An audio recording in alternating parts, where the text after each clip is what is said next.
Good morning, everyone. Our next topic is all about processes of ideal gases. So, yung last topic natin is about ideal gases, the general formula, the PBMRT or the equation of state. Ngayon, pag-uusapan natin yung mga formula dun sa processes of ideal gas. So, nung na-take nyo yung term 1, ewan ko lang kung paano na binigay sa inyo yung formula, pero alam ko sa inyo o yung iba sa inyo na nabigla sa dami ng formula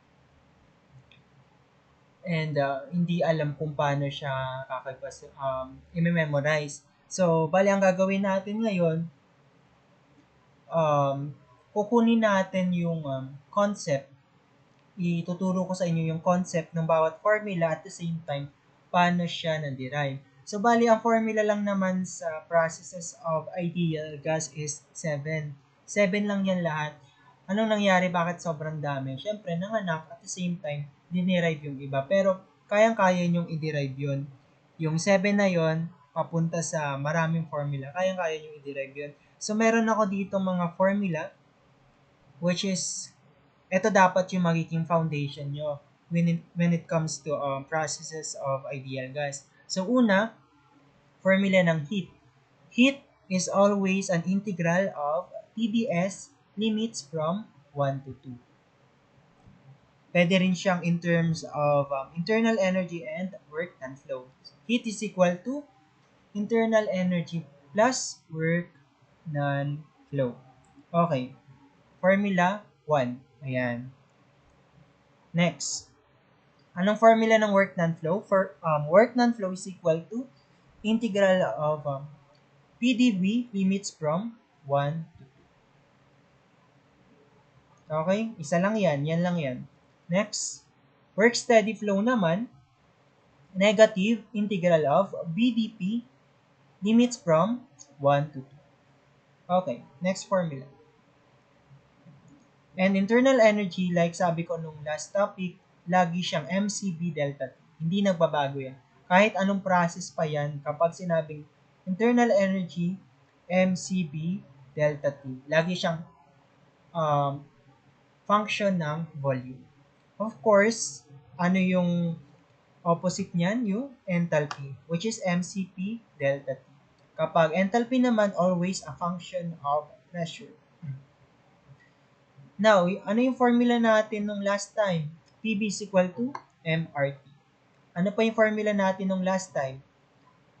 Combined ideal gas na formula.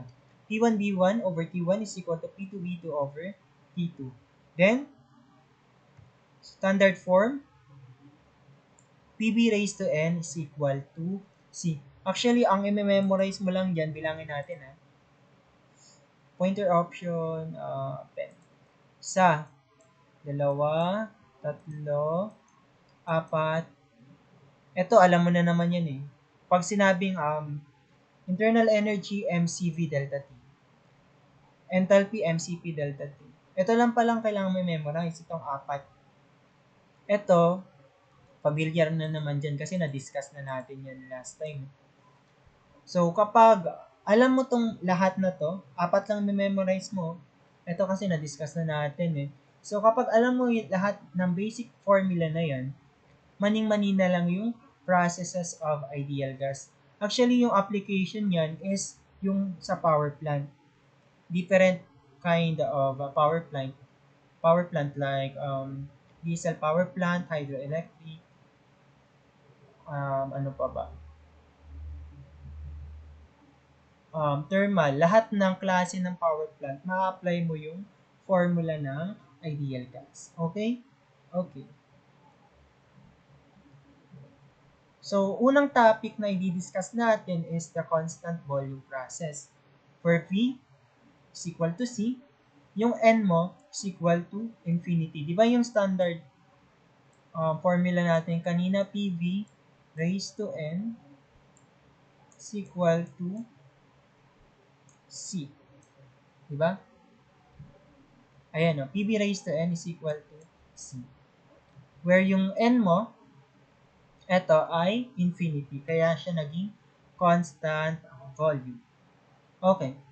Tinatawag din siyang isometric, isochloric, isovolumetric. Ito naman, tinatanong naman to sa board exam sa elements. Okay? Tinatanong paano ba yung tanong niya? Which of the following is the other term for constant volume process? So, pwedeng isometric yung sagot, pwedeng isochloric, isovolumetric. Kaya, nilalagay ko rin yan kasi lumalabas din yan sa board exam. Now, paano ba yung graph ng constant volume process? Now, we have a PV diagram. Okay? Ito yung P mo, ito yung P1 mo, ito yung iyong, sorry, 2 pala to. Ito yung P2 mo, ito yung P1. So, makikita natin, basahin natin yung graph. From P1, tumaas yung volume niya, kaya siya naging P2. Now, kung mapapansin nyo, ang nagbago lang ay pressure. Pero yung volume niya, stable pa rin dito sa point na to. Therefore, constant volume siya. So, yung graph na to, yung nasa loob nito, yung area, ayan ang tinatawag na work steady flow. The area under PB lane. Okay? So, yan pala yung work steady flow. In terms of TS diagram, kung ito kanina ang pressure volume, ngayon naman temperature entropy. Pa-curve naman yung increase niyan in terms of entropy. Okay? So, from point 1, tumaas yung temperature mo, napunta na siya sa point 2. And you have also to remember that the entropy is always directly proportional to the temperature is always directly proportional to the entropy. Ibig sabihin, kapag tumaas yung temperature mo, tataas din yung entropy mo. Gaya nito, nasa mababa pa yung value ng S, di ba? Since tumaas yung temperature mo, tataas din yung value ng S mo.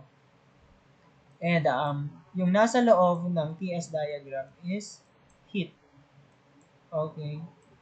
Ayan, yung area niyan sa loob. Ang makukompute mo dyan ay heat. Okay? Okay. Now, doon na tayo sa formula ng isometric process. Unang-una lagi dyan yung PBT relationship. Ano nga yung general formula? P1V1 is equal to P2 V2 over T2. Since constant volume, kakancel lang natin yan. Then, magiging sagot is P1 over T1 is equal to P2 over T2. So, meron ka ng isang formula, di ba? Memorize mo? Hindi. Kasi, alam mo yung concept. Work non-flow. Ano nga yung formula ng work non-flow natin? Is the area under PB lane. Work non-flow is equal to integral of 1 to 2 P dV. Tsaka natin yung kanina. Ayan, work steady flow to kanina. Sabi, work non-flow is the area under the PB plane. Meron bang area dyan under the PB plane? Wala, di ba? Kapag sinabi kasing area under the PB plane, ganito yung itsura niyan. Point 1, then point 2,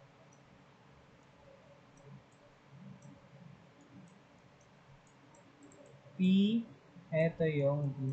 Pag sinabing under, dito, ganyan dapat ang itsura niyan. Work non-flow. Yan. Meron ba tayong formula under? Di ba wala? Kasi straight line yan eh. Di ba? So, kung wala, therefore, work non-flow natin is equal to 0. So, yan. Kapag nag-analyze ka based doon sa diagram, kapag naman based sa formula mo, ganun lang din. Walang change ng V, di ba? 0. Ayan o. Kaya work non-flow mo is equal to 0. Any number multiplied by 0 is equal to 0. So, kapag constant volume pala, work non-flow natin is 0. Kapag reversible. Okay? Kapag reversible kasi, ibig sabihin nun, bumabalik siya sa dating process, sa cycle. Okay, now, let us talk about the formula of heat. Ano yung formula ng heat natin kanina? For reversible non-flow, work non-flow is equal to 0. Therefore, heat natin, internal energy plus work non-flow. So, since 0 yan, therefore, yung heat pala natin is equal to delta U is equal to mCV delta T. Lagi siyang mCV delta. Okay. Internal energy naman. Anong formula ng internal energy natin? Sabi nga kanina, lagi siyang CV, mCV delta T. Memorize? Hindi. Enthalpy, in terms lagi siya ng pressure, therefore, enthalpy is equal to mCP delta. Now, ito lang yung ide-derive nyo talaga. The formula of the entropy. Sabi nga kanina, heat is equal to the internal energy. But ano yung formula ng heat natin? Yung may integral. Di ba ang formula ng heat natin is integral of TdS limits from 1 to 2. Anong formula ng internal energy? Lagi siyang mCV delta T. Okay? Limits from 1 to 2. Wala na tong delta T. Redundant. Delta T tsaka dt parehas lang. So, mCV dt. Okay? Pwede bang tanggalin? Discard natin.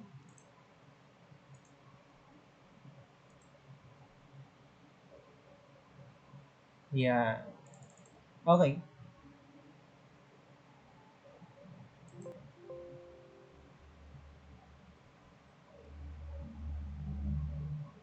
Okay na. Okay. Isa na tayo. So, since heat natin is equal to internal energy, integral of TdS limits from 1 to 2 is equal to integral of mCV delta T limits from 1 to 2. Okay. So, since ang hinahanap natin ay formula ng entropy, which is delta S, tanggalin natin itong T sa ds or delta S. So, multiply natin both side by 1 over T. So, depend nga natin. Pointer options. So, cancel na yung T dito. Cancel na yung... hindi. Wala maka-cancel yun. Therefore, integral of Ts limits from 1 to 2 is equal to mCV. Kasi nga, ang derivative natin dito ay dt. Therefore, yung mCV mo, constant. Nilabas. Rule sa integral. Limits from integral of dt over t limits from 1 to 2. Okay? So, ito, pwede natin siyang i-write as delta S. Copy mo yung M. Copy mo yung CB. Integral ng dt over t, ln t limits from 1 to 2. Okay? Then, isa-substitute natin tong limit sa t. Therefore, copy mo yung delta S, M, CB, ln t minus ln t2 minus ln t1. Now, meron tayong rules of exponent where ln a over b is equal to ln a minus ln b. So, ito yan. ln a minus ln b, pwede natin siyang i-write as quotient of natural logarithm.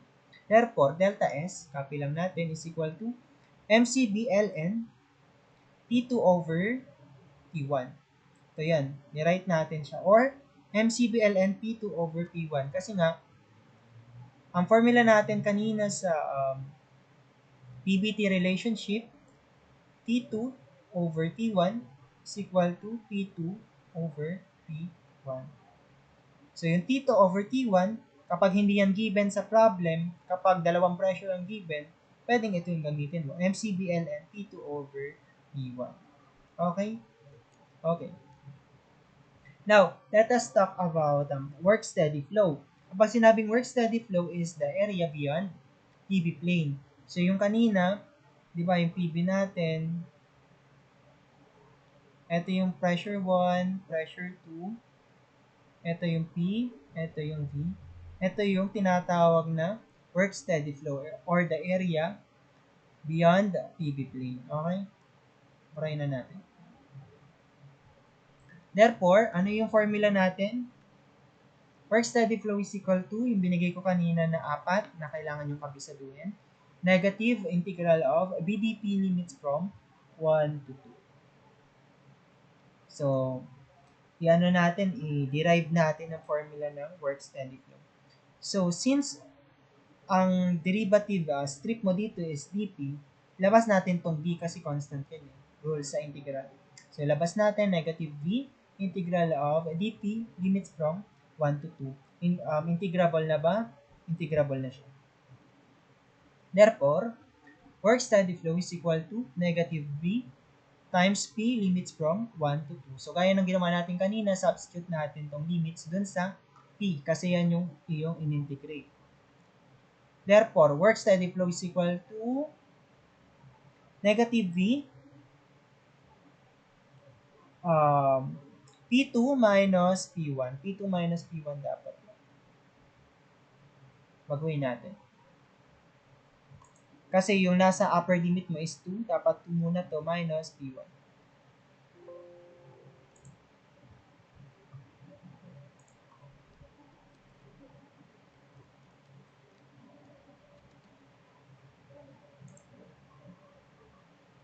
Okay.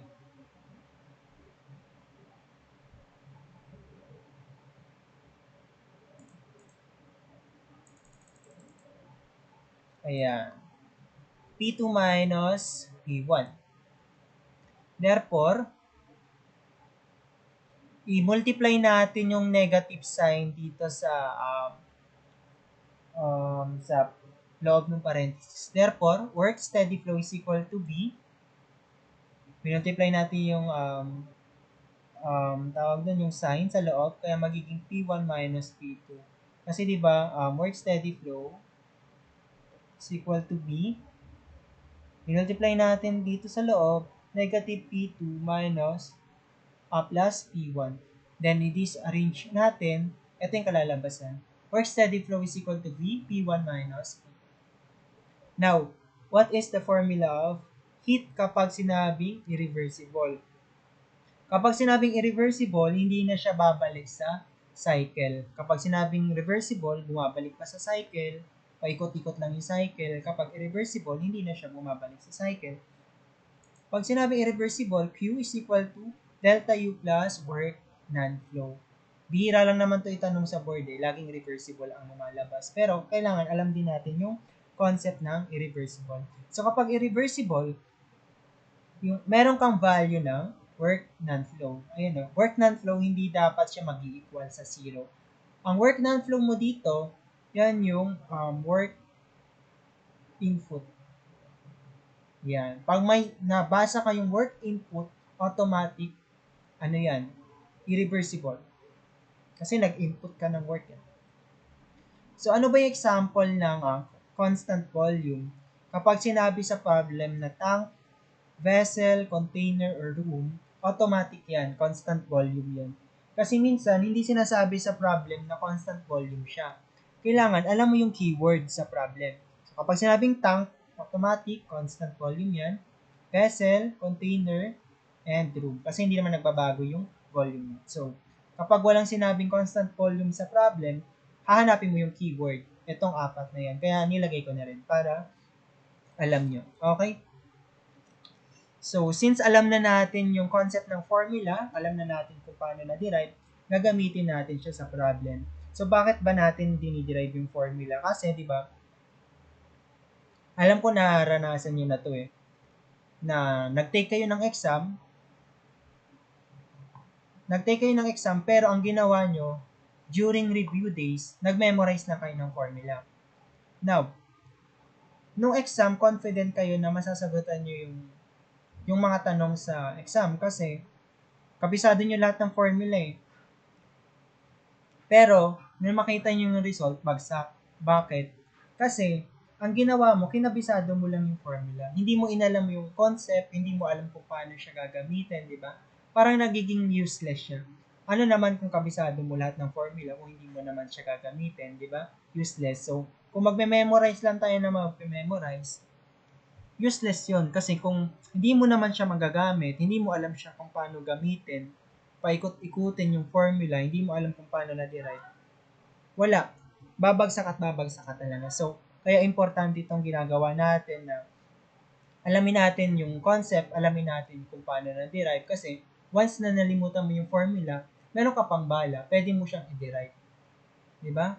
Sa board exam, ilang oras yung exam? 6 hours. Diba? Kung may nalimutan ka, hindi ka ganun kagaling mag-memorize, madederive mo. Okay? Madederive mo yung formula. Unlike na minemorize mo lang siya, pag nalimutan mo, limot talaga. Wala ka ng bala.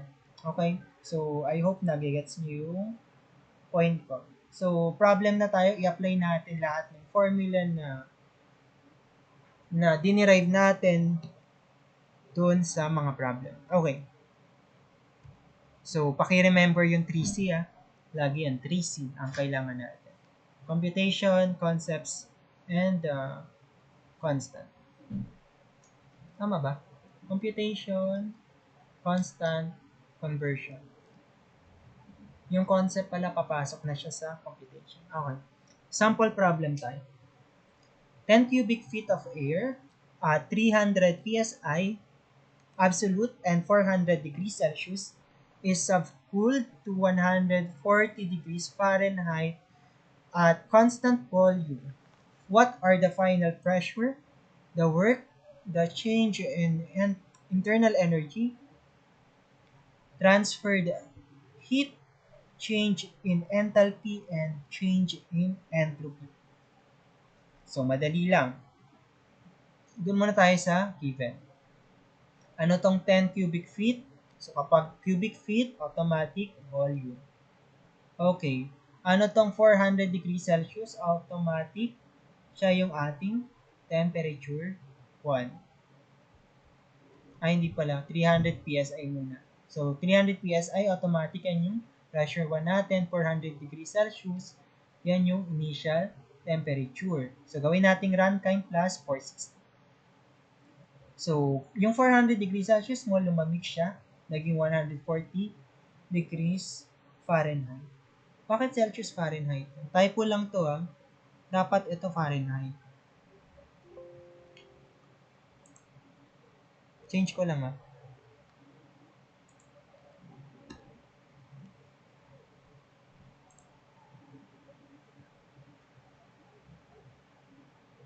Okay. Ginawa ko lang siyang Fahrenheit. 400 degrees Fahrenheit, lumamig siya at 140 degrees Fahrenheit. So, ang tinatanong, ano yung final pressure, work, non-flow, change in internal energy, transferred heat, enthalpy, and the entropy. So, solution. So, kunin muna natin yung P2.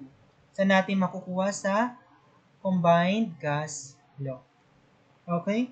So, ito yung formula na na-derive natin. P2 over P1 is equal to P2 over P1. So, since P2 ang hinahanap, i-cross-multiply natin yung P1. Therefore, yung equation mo is P2 is equal to P1 T2 over T1. Meron ba tayong P1? Meron. T2, T1? Meron. So, direct sum lang yan. P2 is equal to 300 PSIA. Yan yung P1 mo. Times 600 over 860 degree Rankine.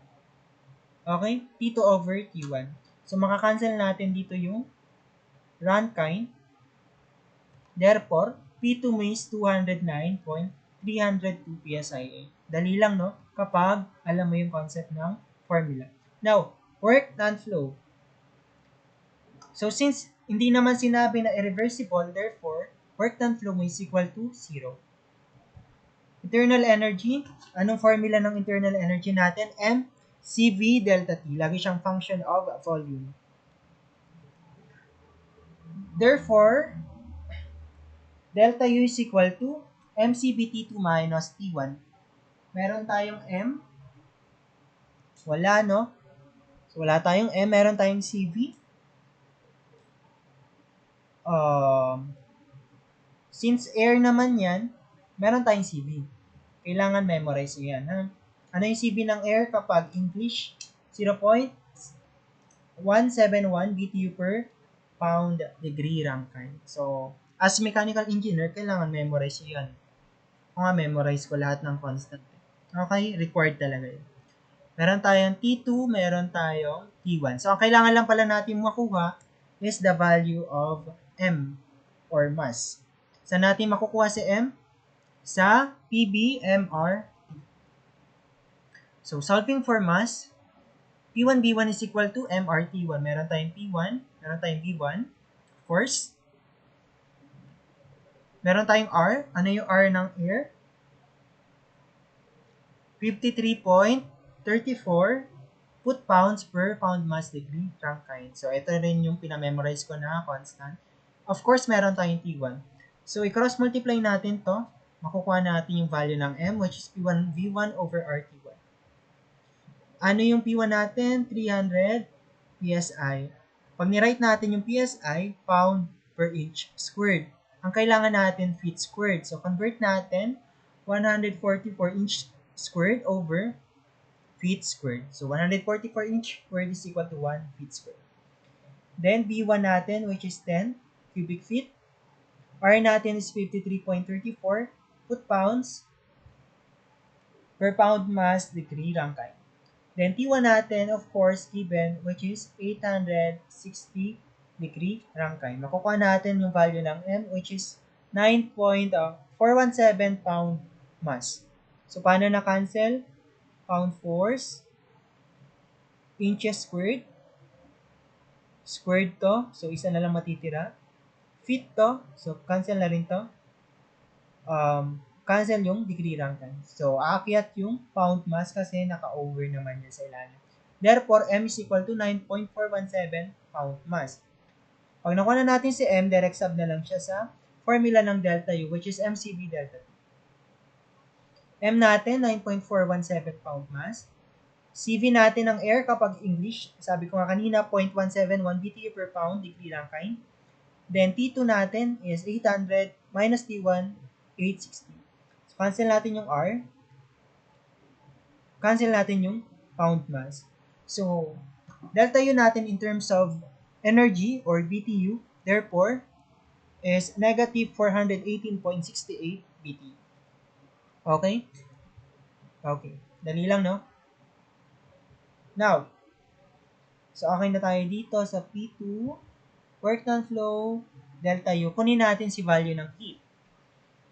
Oh my God, bakit lang kanabas na? Walang animation. Okay, so, i-explain ko na lang. By definition kanina, heat natin kapag reversible, equal siya sa delta U. So, no need to solve for heat. Equal lang siya sa delta U, which is 418.68 BTU. Now, for enthalpy, lagi siyang function of pressure. Therefore, enthalpy is MCP delta T. Ang problema mo lang dito, the value of CP. Okay? Anong value ng CP kapag English? 0.24 BTU per pound mass degree Rankine. So, kailangan memorize yan, ha? So, direct sub yung mass. Nakuha natin kanina, 9.417 pound mass. Direct sub yung CP. So, kailangan memorize yan. 0.24 BTU per pound mass degree Rankine. And temperature T2 minus T1, which is 600 minus 860 degree Rankine. Cancel yung Rankine. Cancel yung pound mass. Therefore, enthalpy is equal to negative 587.621 BTU. And pag nagsosolve kayo ng problem, lagi niyong tatandaan, enthalpy is always greater than the internal energy. Kasi enthalpy is the combination energy. Kailangan mas malaki siya sa internal energy. So, another concept. Now, solving for entropy, we have a formula of entropy, yung dinerive natin kanina, MCB ln T2 over T1. Meron kang M, CB meron, 0.171, T2 over T1. Actually, pag marunong ka kumuha ng given, at the same time, alam mo yung concept ng formula, halos lahat to direct sub lang eh. Oo. Hindi ka mahirapan. Nahirapan ka lang kasi hindi mo alam yung concept ng formula, hindi mo alam siya kung paano i-derive. Now, Ngayon, alam natin yung concept ng formula. Ang ginagawa natin, direct sub na lang, di ba? So, direct sub natin, M natin is 9.417 pound mass. CP natin is 0.171 BTU per pound mass, degree ng kind. Then, Ln 600 over 860. Then, input nyo sa calcul, lalabas is negative 0.58 BTU per runtime. Okay? Okay. So, dali lang, no? Next problem tayo. So, kung kanina English, ngayon SI naman para masanay tayo both both conversion. Okay? So, number 2, there are 1.36 kilogram of gas for which R is equal to 377 kilojoules per kilogram Kelvin. And K is equal to 1.25 that undergo a non-flow constant volume process from P1 is equal to 551.6 kPa and T1 is equal to 60 degrees Celsius to P2 is equal to 1,655 kilopascal. During the process, the gas is internally stirred and there are also added 105.5 kilojoules of heat. Determine the temperature to the work input and the entropy.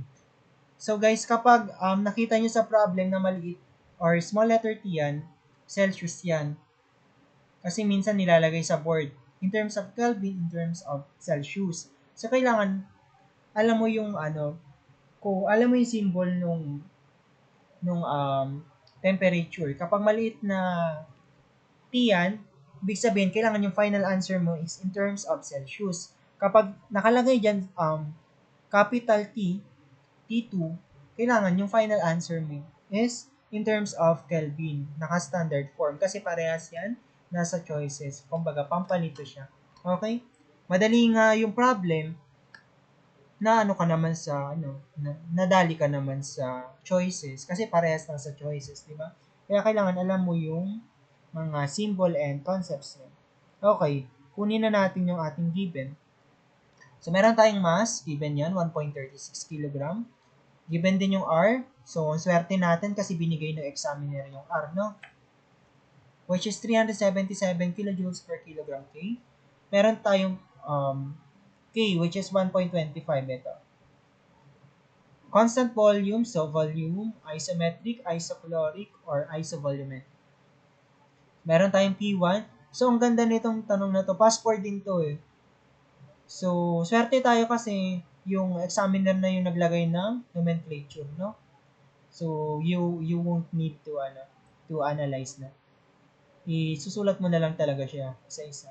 T1, 60 degrees. Gawin nating absolute. 333 Kelvin. Paano naging 333 plus 273? Kapag Kelvin, kapag Rankine, plus 460.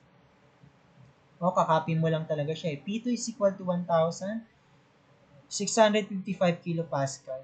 Yung K, okay na yan. Then, meron daw tayong added heat, which is 105.5 kilojoules. So, positive yan kasi, sinabi na added. So, ang hinahanap natin is T2, work input or work non-flow, and the entropy, which is delta S. Mabilis pa akong magsalita. So, nagmamadali yata. Sige, sakto lang naman siguro, no? Okay. Solving for T2. Paano natin masasolve si T2? Of course, kapag temperature, pressure, volume ang hinahanap, dalawa lang yan. Dalawang formula lang yung pwede natin gamitin, combined gas law or PBMRT. So, in terms naman dito, pwede natin gamitin yung combined gas law. T2 over T1 is equal to P2 over P1. Then, natin, cross-multiply yung T1 dito. T2 is equal to T1, P2 over P1. Ano kang T1? Meron. P2, meron kang P1. So, take note, kailangan yung T1 mo dito or yung temperatures mo dito at the same time, yung pressure, kailangan absolute, ha? Gaya nito, T1 mo, kailangan 333 gagamitin palagi. Laging absolute pag mga ideal gas law, okay? So, direct sub lang natin, T2 is equal to 333. Yan yung value ng T1.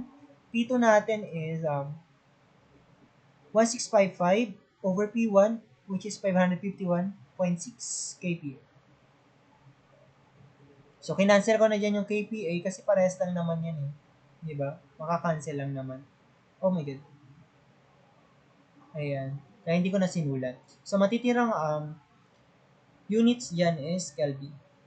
Therefore, T2 is equal to 999.121 Kelvin.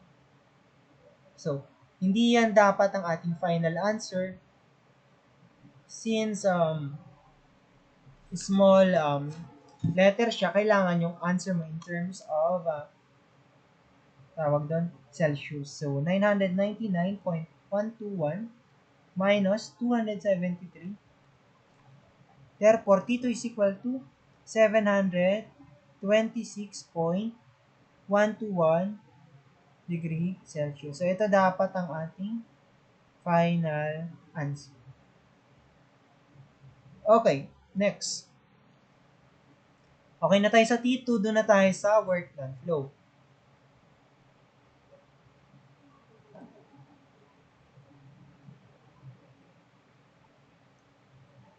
Naghang siya. Okay.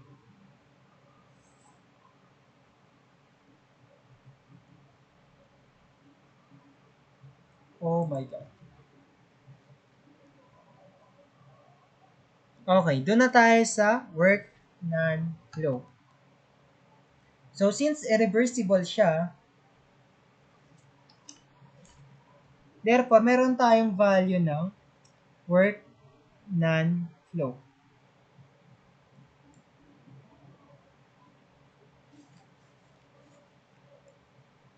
Work done flow is equal to Q minus delta U. So, nanggaling lang yan kanina sa formula na Q is equal to work done flow plus delta U. So, anong formula ng delta U natin? Lagi yan, mCV delta T. Now, so since sinabi dyan ko anong gas siya, kasi sabi lang sa problem, di ba? A certain type of gas. Hindi sinabi ko anong pangalan ng gas. Isosolve natin yung value ng Cv. So, anong formula ng Cv natin? Based dun sa previous lesson, Cv is equal to R over K minus 1. Given yung R mo, given yung kanina, 0.377. Yung K mo given, which is 1.25. Therefore, Cv mo is equal to 1.508 kilojoules per kilogram K. So, kapag nakuha mo na yung Cv, meron ka bang mass? Meron yan. Meron tayong given kanina. Meron tayong T2. Meron tayong T1. Makukuha mo na si delta U. Solving for delta U is equal to 1.36 kg. Yan yung mass natin. Times 1.508 kilojoules per kilogram Kelvin. Yan yung Cv natin. Times 999.121. Yan yung T2 natin. Dapat in terms of absolute. T1 is 333 Kelvin. Therefore, delta U is equal to 1,336.134 kilojoules. Wait lang, ba't pa ako nagmamadali? Okay. So, nakuha mo na si delta U. Makukuha mo na si work done flow kasi meron tayong given na heat. Therefore, from equation 1, ito equation 1 natin. Masasolve na natin si work done flow. Work done flow is equal to given yung heat kanina, check nyo na lang sa given, 105.5. Sorry. Then, yung delta U natin is 1,336.134 kilojoules. Now, work done flow is equal to negative 1,260.634 kilojoules. Okay? So, paano malalaman kapag irreversible, kapag may nabasa kayong word na internally steered? Ayan, merong ganun sa problem natin. Or, pag may nabasa kayo na work input, kumbaga ikaw yung nag-input ng work, ibig sabihin nun, irreversible yun. Okay, sulat ko dito Pag may nabasa kayo dyan na input or steered, yan yung keyword yan. Yan yung palatandaan ko. Okay, now let's solve for the change in enthalpy. Anong formula nun? MCB ln T2 over T1. Meron tayong M, meron tayong CB, meron tayong T2, meron tayong T1, direct sub lang. Delta is equal to, hindi ko na nilagay yung unit sa 1.36 kg times 1.508 kilojoules per kilogram Kelvin, ln 999.121, yan yung T2 natin, over T1 which is 333 Kelvin. Ito pala yung units. Cancel lang dyan yung kilogram. Kilojoules per kilogram K. Ditong units yan. Kilogram dito. Ito, K over K lang naman yan, di ba? Kaya na-cancel siya. So, therefore, units mo ng entropy is 2.253 kilojoules per kilogram. Okay? Next problem. Ito lumabas yata to sa board nung isang kaibigan ko na engineer na. So, a group of 50 persons attended a secret meeting in a room which is 12 meters wide, 10 meters long, and a ceiling of 3 meters. The room is completely sealed off and insulated. Each person gives off 150 kilocalories per hour of heat and occupies a volume of 0.2 cubic meter. The room has an initial pressure of 101.3 kilopascal and temperature of 16 degrees Celsius. Calculate the room temperature after 10 minutes. So, ito na yung sinasabi ko kanina na keyword na nabasa natin, room. Pero walang sinabing constant volume, di ba? So, automatic yan, constant volume. Kasi may nabasa tayo na room. Okay? So, given, volume ng room natin is, oh my God, 12 meter by 10 meter by 3 meter. So, multiply natin yan, volume ng room natin is 360 cubic meter. Now, sabi, the room is completely sealed off and insulated. Okay, naka-sealed yung room, at the same time, insulated siya. Sabihin, walang lumalabas na init. Naka-insulate kasi siya eh.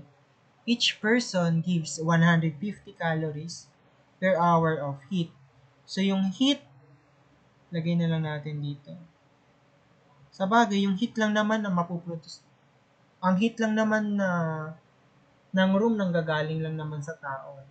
So, kada tao, QP, nagbibigay daw sila ng 150 kilocalories of heat per hour. Kaya nilagay ko dyan, 150 kilocalories of heat per person hour. Okay? Ilan ba yung person natin? A group of 50 person. So, lalagay natin number of person is equal to 50.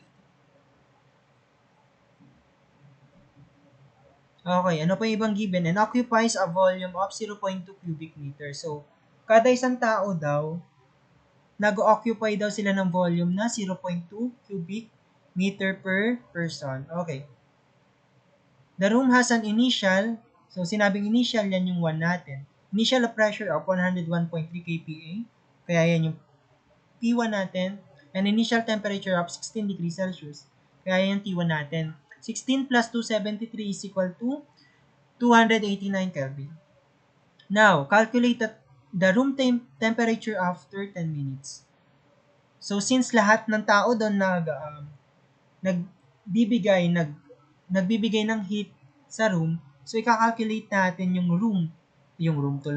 yung temperature na, or yung heat na binibigay nila sa room or inaambag nila sa room in 10 minutes. Gets nyo ba? So, we need to compute for the room temperature after 10 minutes.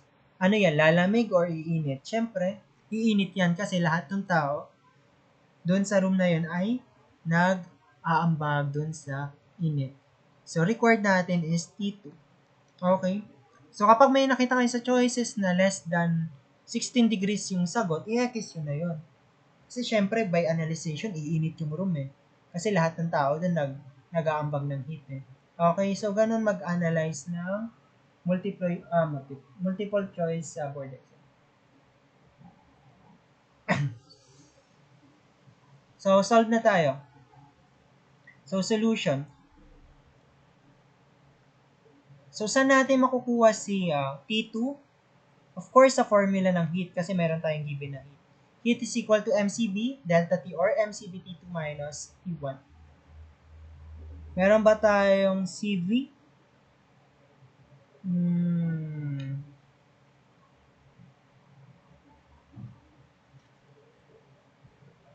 Meron.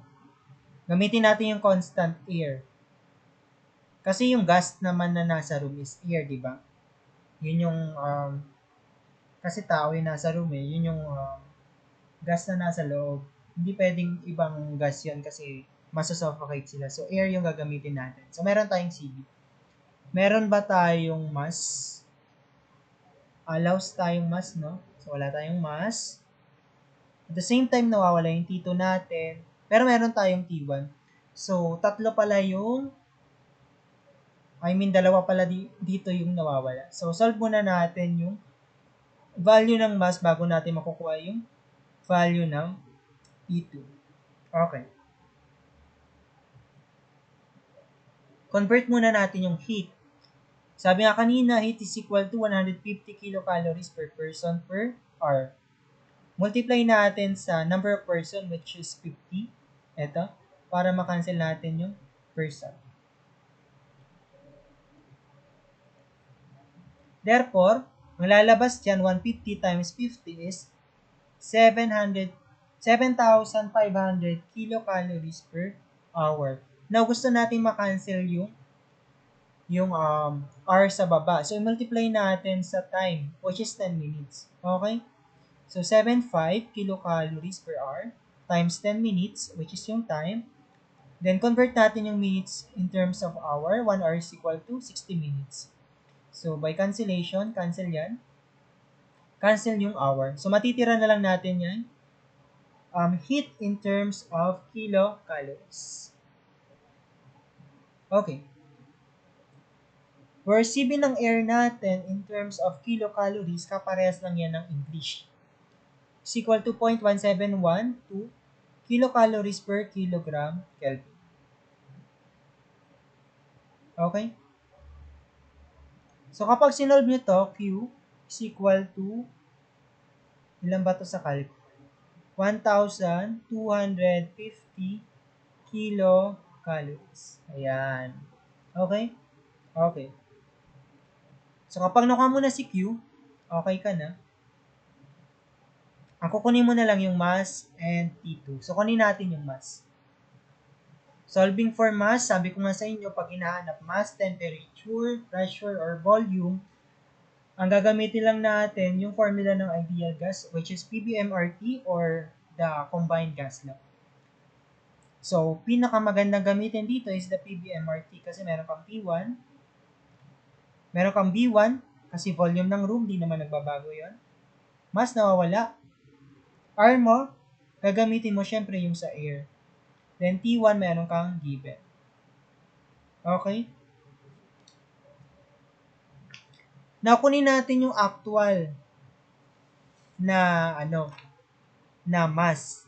Kasi ito, ang gamit natin na formula, P1 B1 is equal to MR P1.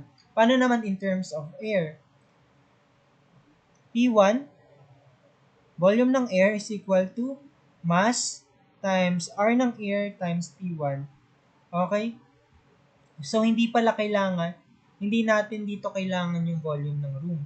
Kasi yung R na gagamitin natin is sa hangin, kailangan yung volume mo, yung volume ng air. Paano ba kunin si volume ng air? Siyempre, volume ng air is equal to volume ng room minus yung volume ng person. Okay? Volume ng air is equal to volume ng room, which is 360, minus volume ng person. Ilan lahat ng volume ng person? So, kung bawat isa merong 0.2 cubic meter, multiply natin sa 50 person, cancel yung person. So, matitira dyan cubic meter, ito cubic meter din. Therefore, volume ng air is 350 cubic meter. Okay? So, ano na siya dito? Unit-wise. So, P1, volume ng air, is equal to mass. Kasi yung R natin, air, kaya kailangan ng volume na gagamitin natin dito ay air. Para siya, unit-wise. Times T1. So, direct sub na lang. M is equal to P1 Volume ng air over RA T1. So, kinross multiply lang yan. T1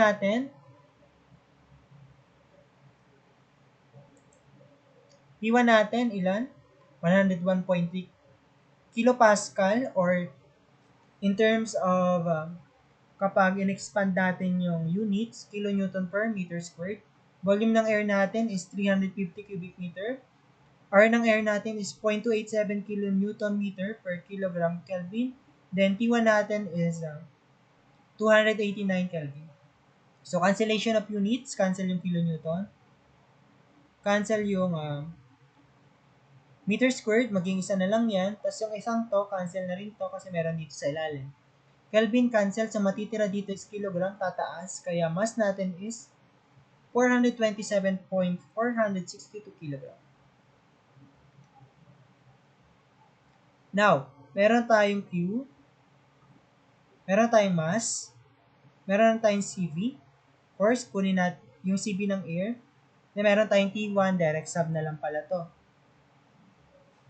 I-write natin in terms of T2. So, i-divide natin both side by MCV. 1 over MCV. 1 over MCV. Kaya Q over MCV, cancel na to, is equal to T2 minus T1. Then yung T1 natin, ilipat natin sa kabilang equation. Therefore, T2 is equal to Q over MCV plus T1. Now, direct sub na lang yan. T2 is equal to 1 to 50 kilocalories. Okay, yan yung heat natin over 427.462 kilogram. Yan yung mass na nakuha natin times 0.171 kilocalories per kilogram Kelvin.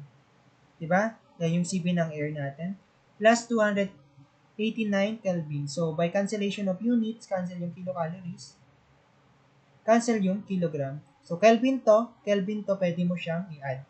Therefore, T2 natin is 306.101 Kelvin. Sabi ko nga kanina, kapag small letter t yung hinahanap, kailangan in terms of degree Celsius. So, i-minus natin ng 273. Therefore, T2 natin is 33.101 degree Celsius. So, tanong to sa board ng tropa ko. Last 2018. Yan. Pinalitan lang yung pangalan nung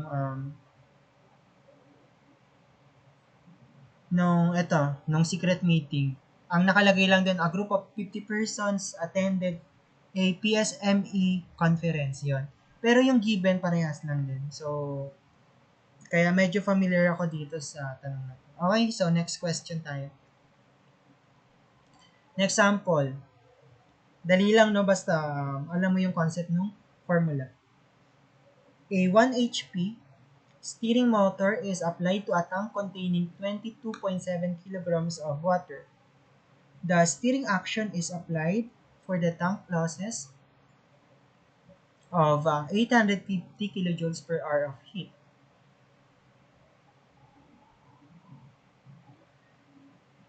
Calculate the rise in temperature after 1 hour, assuming that the process occurs at constant volume and that CBO for water is 4.187 kilojoules per kilogram degree Celsius. So, nabasa mo dito? Steer. So, ibig sabihin, ano siya? Reversible or irreversible? Diba sabi ko kanina, pag may nabasa kayong steer or input, may nag-input tayo ng power, ayan o, applied, diba? Applied or steered or input. Therefore, ang anong tawag doon? Ang work non-flow niya is irreversible.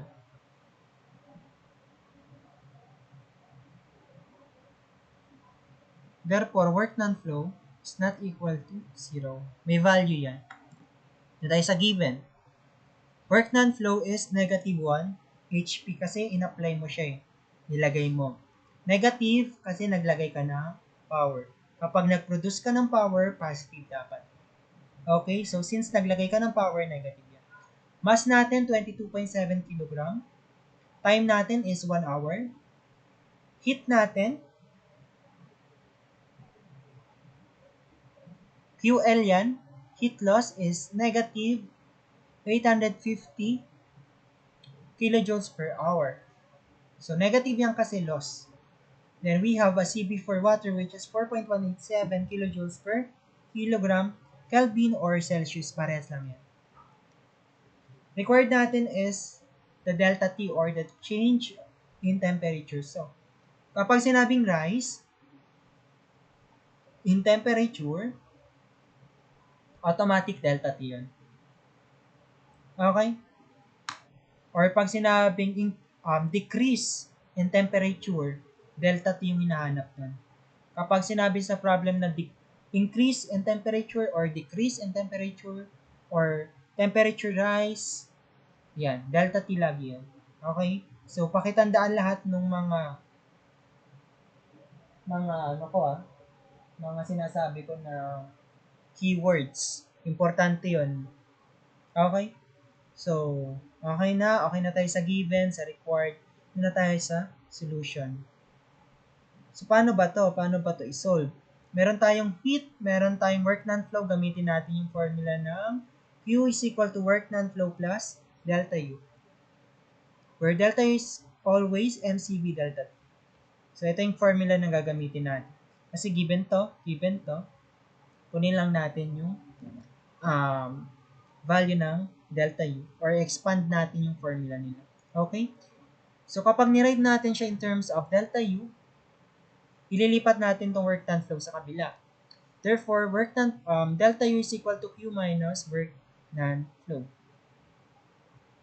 Meron tayong heat, which is negative 850 kilojoules per kilogram.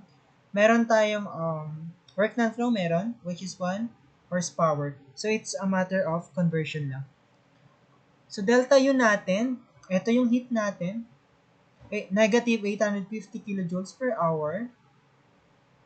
So, minultiply natin siya sa time, which is 1 hour, para yung heat natin in terms of kilojoules na lang. Then, copy natin yung negative 1 HP. Anong conversion ng HP? 0.746 kilojoules per second, 1 HP. So, cancel yung HP. Matitira dyan kilojoules per second, so kailangan tanggalin natin yung time. So, multiply natin sa time na na-consume, which is 1 hour. 1 hour is equal to 3,600 seconds. Cancel yung second. Also, cancel yung hour. Matitira dyan is kilojoules. So, unit-wise, pwede mo na siyang i-add. Therefore, delta U mo is equal to 1,835.6 kilojoules. So, kapag nakuha mo na yung delta U mo, makukuha mo na yung temperature rise. Okay? Kasi anong formula ng delta U mo? MCV, delta T. Meron kang CB? Meron, given. Meron kang mass? Meron. Delta U mo kakakuha mo lang. Okay, direct sub na pala to. So, i-cross multiply natin to. Ito yung magiging kalalabasan na formula. Delta T is equal to delta U over MCV. So, direct sub. Delta T is equal to, ano yung delta U natin? 1,835.6 kilojoules over, mass natin 22.7 kilogram.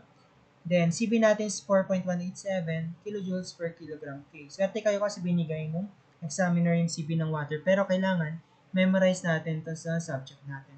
Okay, by cancellation of unit, cancel yung kilojoules, cancel yung kilogram. So, matitira dyan is degree Celsius. Therefore, delta T is equal to 19.313 degree Celsius. So, madali lang siya, no? You have to analyze lang yung given, at the same time, yung formula mo na gagamitin.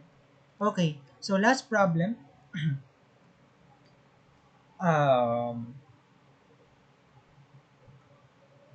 A closed constant volume system receives 10.5 kilojoules of paddle work. So, nandiyan yung keyword receives, ibig sabihin, irreversible. Di ba? Reversible input, receives, tapos, apply or merong steer na nangyari yan, irreversible ang tawag dyan. Okay? So, asa na tayo? The system contains oxygen at 344 kilopascal, 278 Kelvin and occupies a volume of 0.06 cubic meter. Find the heat gain or loss if the final temperature is 400 Kelvin, where Cp, binigay, 0.6595 kilojoules per kilogram Kelvin, then R, binigay din 0.2599 kilojoules per kilogram. So, itong question na to is pass electrical engineering board exam. Okay? So, given tayo. Anong given natin? Work done flow. Of course, kasi meron tayong nabasa na receive. Negative 10.5 kilojoules. Bakit? Kasi receives. Okay, hindi mo siya ginawa, nilagay mo siya. Nilagay mo siya dun sa system mo. Receives. Okay? Okay, meron tayong P1, 344 kilopascal. Temperature 1, which is 278 Kelvin. And we have a volume. Since constant volume yan, V na lang yan. Is equal to V1 is equal to V2, which is 0.06 cubic meter. Find the heat gain or loss if the temperature is 400 Kelvin. So, yan na yung T2 mo. Binigay yung CV at binigay yung R. So, required pala ay heat. So, solution. So, paano ba natin makukuha yung formula ng heat? So, meron tayong given na work done flow, meron tayong CV. Gamitin natin yung formula ng heat na kung matatandaan, delta U plus work done flow. So, ito given na, kukunin mo na lang yung delta U. Okay? So, sa delta U, meron kang formula na lagi siya mCV delta T. Kaya kukunin muna natin yung value ng ating mass. Kasi meron ka namang delta T kasi given ang ating T2 at ang ating T1. CB binigay din, masyadong mabait yung examiner. Kailangan mo lang talaga yung mass para makuha mo yung delta U. So, para makuha si mass, PB is equal to MRT. So, i-cross multiply natin, M is equal to P1 D1 over RT1. P1 natin, 344 kilopascal. P1 natin, 0.06. R natin is given, 0.2599 kilojoules per kilogram K. And T1 natin is 278 Kelvin. Unit-wise naman yan, kaya hindi ko na nilagay. Automatic yung mass mo is 0.2857 kilogram. Automatic in terms of kilogram naman kasi unit-wise naman siya. Para lahat naman yan SI, okay? Okay, yan na yung sabi ko kanina, where heat is equal to delta U plus work done flow. Therefore, expand natin yung internal energy, which is always mCV delta T plus work done flow. Then, substitute natin yung nakuha nating value. Ano M natin? 0.2857. Ito yan. 0.6595, yan yung CV natin. 400 minus 278, ayan yung T2 minus T1, plus negative 10.5 kilojoules, yan yung work done flow natin. Cancellation of units, cancel yung kilogram. At the same time, cancel yung Kelvin. Therefore, kilojoules na lang to, ito kilojoules din. So kapag kinumpute natin yan sa calcu, in-input natin, ang sagot natin is 12.487 kilojoules. Okay? So that's all for today's video. I hope na mas lumawak pa yung understanding nyo sa processes ng ideal gas, especially sa isometric process. I hope na mag-practice kayo mag-derive and mag-practice kayo kung paano i-apply yung concept sa mga problem para pag nag-power plant na tayo, easy-easy na lang tayo, okay? So, that's all. If you have questions, you can message me through my messenger or my Gmail account. Maybe next week or this week, I will send an assignment regarding to the topic I discussed. Okay? So that's all for today's video. Stay safe and thank you.